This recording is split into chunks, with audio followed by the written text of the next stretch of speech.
Hello, everyone. My name is Spencer Davis. I'm a second year accounting major here at the University of Florida. I plan to answer the prompts of what are my unique qualities and capabilities, how I use those unique qualities and capabilities in a leadership role, and then finally how I leverage my unique identity to positively benefit the people both on and off campus. So, the first of my qualities I believe that I embody is creativity, the second being that I'm disciplined, and the third being that I'm conscious of the individuals around me. In my first year here at the University of Florida, I had the unique privilege of being a part of the Leadership Development Institute. The Leadership Development Institute is a premier program for black freshmen here at the university. You have the privilege of talking to alumni and getting advice from them while also becoming very well known in the black community. And that just allows you to have just a plethora of resources here. Further than that, you also have professional development where you have resume building, you have interview coaching, and then you also have events that you get to put on not only for the black community but the entire University of Florida campus.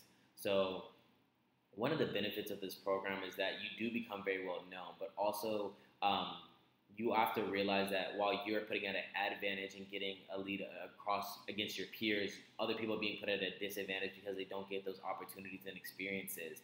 And personally, I love the fact that the Leadership Development Institute equipped me with those tools, but at the same time, it contributes a little bit to a culture in the black community of a lot of people feeling left out, that if they didn't get into the program, they wouldn't make friends. They didn't have those not only social opportunities, but also professional. So one of the things that I wanted to do was make sure that they felt included and they felt like they had a community on this campus.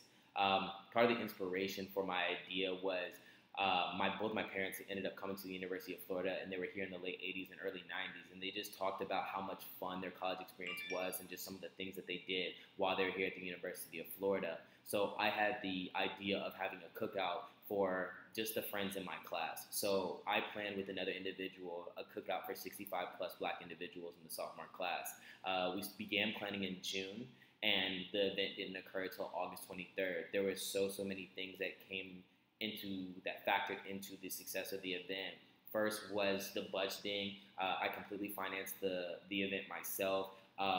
Comparing prices between Walmart, Aldi's, Amazon, just having all these different vendors and making sure that I was being the most fiscally responsible with my money. And then on top of that, also making sure that I was giving people a quality event that I would want to pay for myself. So that's, I believe, where the creativity comes involved, just being able to put that on myself, having to buy speakers, having to plan the catering, and just like really bring this event to fruition. I also feel like that's where discipline comes into play, because the event, we started planning the event in mid-June and it didn't happen until August. So having not only the vision there, but also being able to execute on that vision and take the guided steps that get me to that end goal. And then lastly, I also feel like conscience plays a role, because you have to be aware of not only yourself, but the individuals around you to be able to make that step and make those decisions to have such an event. And so I feel like this also plays into how I leverage my unique identity as a black male on this campus and trying to step up and be a leader, and realizing that there may not necessarily be a problem, but we can be doing better in including the people in our community and really building a strong community of the individuals around you. So not only was it a great event because different people were able to be introduced to each other, people had different experiences that they'd never had before, but it also just strengthened the community as a whole, and it was just a profitable, just great time for black people to come together. So that's how I answered the question. You guys have a good evening. Thank you.